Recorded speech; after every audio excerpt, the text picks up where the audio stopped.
ಜೈಲಿನಲ್ಲಿರುವಂತಹ ದರ್ಶನ್ಗೆ ನಿರ್ಮಾಪಕ ಉಮಾಪತಿ ಗೌಡ ಮತ್ತೊಮ್ಮೆ ಟಾಂಗ್ ಅನ್ನು ಕೊಟ್ಟಿದ್ದಾರೆ.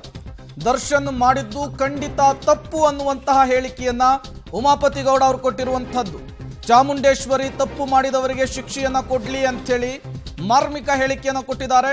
ದರ್ಶನ್ ತಪ್ಪು ಮಾಡಿಲ್ಲ ಅಂದ್ರೆ ಆಚೆ ಬರ್ಲಿ ಅನ್ನುವಂತಹ ಮಾತನ್ನು ಕೂಡ ನಿರ್ಮಾಪಕ ಉಮಾಪತಿ ಗೌಡ ಹೇಳಿರುವಂತಹದ್ದು.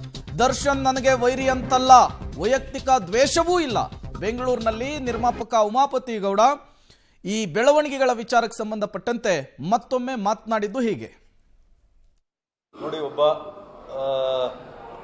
ಮಾನವೀಯತೆಯಿಂದ ನೋಡೋದಾದ್ರೆ ಖಂಡಿತವಾಗ್ಲೂ ಆಗಿರೋದಂತೂ ತಪ್ಪು. ನಾನು ಒಬ್ಬ ವ್ಯಕ್ತಿ ಮೇಲೆ ಆರೋಪ ಮಾಡ್ತಾ ಇಲ್ಲ. ಇನ್ನು ಸಮಯ ಸಂದರ್ಭ ಏನು ಮಾಡಿಸ್ತು ನಮಗಂತೂ ಗೊತ್ತಿಲ್ಲ. ಆ ಜಾಗದಲ್ಲಿ ಮಾಡಿರೋರು ಅಥವಾ ಏನು ಪೊಲೀಸ್ ಇಲಾಖೆಯವರು ಏನು ವಿಚಾರಣೆ ಮಾಡಿದ್ದಾರೆ, ತನಿಖೆ ಮಾಡಿದ್ದಾರೆ, ಅದರಲ್ಲಿ ಚಾರ್ಜ್ ಶೀಟ್ ಸುಮಾರು 4,000 ಪುಟಗಳ ಚಾರ್ಜ್ ಶೀಟ್ ಆಗಿದೆ ಅಂತೇಳಿ ಹೇಳಿದ್ದಾರೆ. ಏನಾಗಿದೆ, ಸತ್ಯಾಸತ್ಯತೆಗಳು ನಮ್ಮ ಕಾನೂನು ದೃಷ್ಟಿಯಲ್ಲಿ ನ್ಯಾಯಾಲಯದಲ್ಲಿ ತೀರ್ಮಾನ ಆಗಬೇಕು ಸರ್. ಅದಕ್ಕೂ ಮುಂಚೆ ನಾವೇನು ಅದ್ರ ಬಗ್ಗೆ ನಾವೇನೋ ಕಮೆಂಟ್ ಮಾಡಿ ಅಥವಾ ಏನೋ ಅದರಿಂದ ನಾವು ಗಳಿಸುವಂಥದ್ದೇನಿಲ್ಲ. ನಿಮಗೂ ಗೊತ್ತಿದೆ, ಯಾವತ್ತೇ ನನಗೆ ತೊಂದರೆ ಆದಾಗಲೂ ನಾನು ಇನ್ನೊಬ್ಬರನ್ನ ಶೋಲ್ಡ್ರ್ ಮೇಲೆ ಗನ್ನಿಟ್ಟು ಹೊಡೆಯೋದಲ್ಲದೆ ನಾನು ನೇರವಾಗಿ ಅದನ್ನು ಫೇಸ್ ಮಾಡಿದ್ದೀನಿ. ನಾನು ಯಾವತ್ತೂ ಅಷ್ಟೇ ಪ್ರಾಬ್ಲಮ್ ಬಂದಾಗ ಎದೆ ತೋರಿಸಿ ಎದುರಿಸ್ತೀನಿ ಹೊರತು ಬೆನ್ನು ತೋರಿಸಿ ನಾನು ಓಡೋಗಲ್ಲ.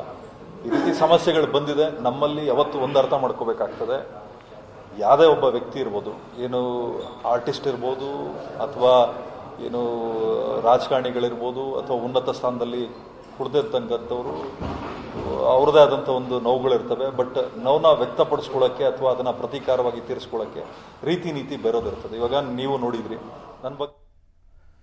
ಉಮಾಪತಿ ಗೌಡರು ರಾಬರ್ಟ್ ಸಿನಿಮಾದ ನಿರ್ಮಾಪಕರು. ದರ್ಶನ್ ಅದರಲ್ಲಿ ಆಕ್ಟ್ ಮಾಡಿದ್ರು. ಆಗಾಗ ಇವರ ನಡುವೆ ಒಂದು ಮಾತಿನ ಫೈಟ್ ಆಗ್ತಾ ಇತ್ತು. ಈ ಹಿಂದೆಯೂ ಕೂಡ ದರ್ಶನ್ ಅರೆಸ್ಟ್ ಆದಂತಹ ವಿಚಾರಕ್ಕೆ ಮಾತನಾಡಿದ್ರು.